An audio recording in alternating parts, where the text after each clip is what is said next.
So, a busy day in the garden today. I had 2 tons of pig poo that I needed to get on this border. So the first thing I wanted to do before I spread it was get all the ridiculous amount of thistles and weeds that had accumulated over the past few months.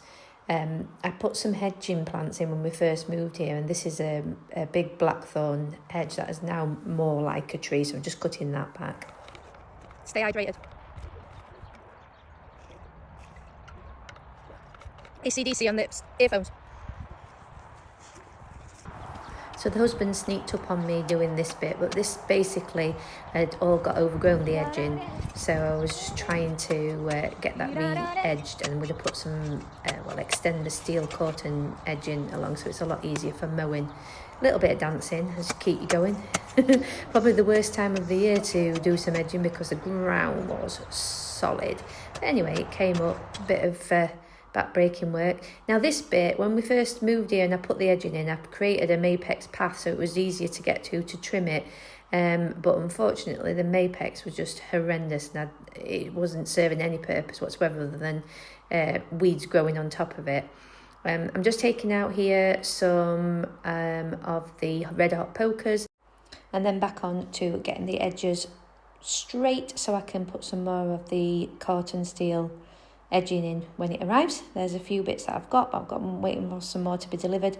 I planted a wildflower patch here when we first moved as well, so there's a lot of, it looks like red vein sorrel, which is just everywhere, so I'm trying to pull that out, and the bits of Achillea as well. Achillea spreads like wildfire. It's beautiful, but you don't want it everywhere. I'm just having a momentary pause and just wanted to show you how beautiful the roses are. These have been severely neglected while I've been busy with other things this year, but still giving on such a good show, and there's so many weeds around them, bless the little hearts. But look how stunning. It's such a welcome view when I come out of the house.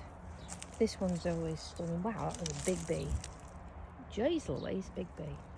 Whoa, alright, calm down. Let me see if I can show you that. Look at that bee. See it?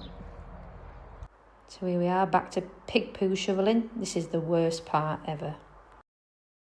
So I've taken out some plants from this border. I put in pampas grass. Now, love it or hate it, I actually do love it. Once the actual pampas feathers grow and the wind comes, I absolutely love the way it blows in the wind. But the problem is it's got so big, and I underestimated how big it would get. So some of the plants that I'd already put in there were getting swallowed up.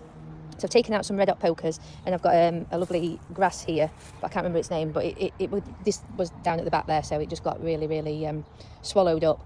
And along the back of the path, I don't know whether you can see over there, when we first moved in, all this was conifers.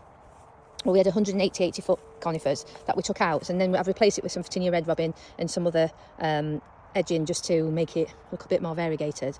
But along here I created myself a path with Mapex, thinking it'd be a really good idea, but actually it's been an absolute pain in the butt.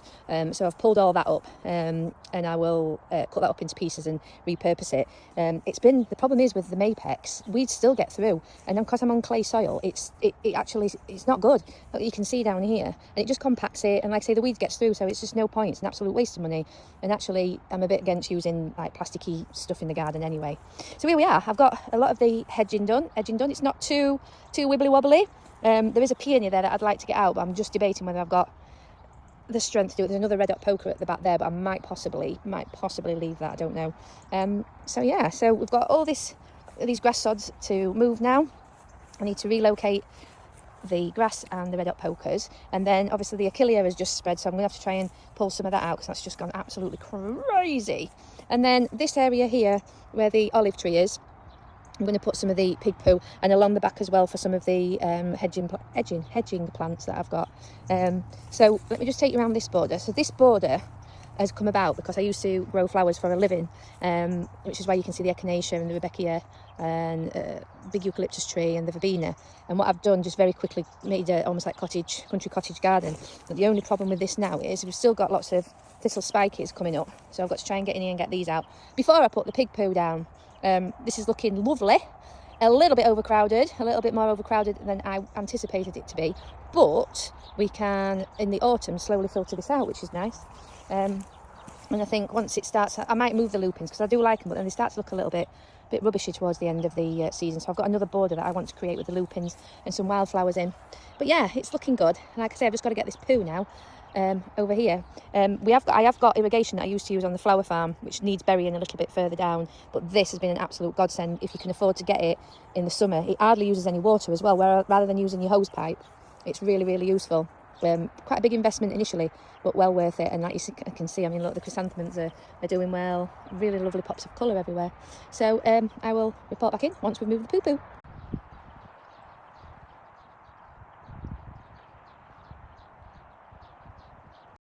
So don't forget to keep following, and I will show you what this looks like when all the pig poo has been spread and the border is finished.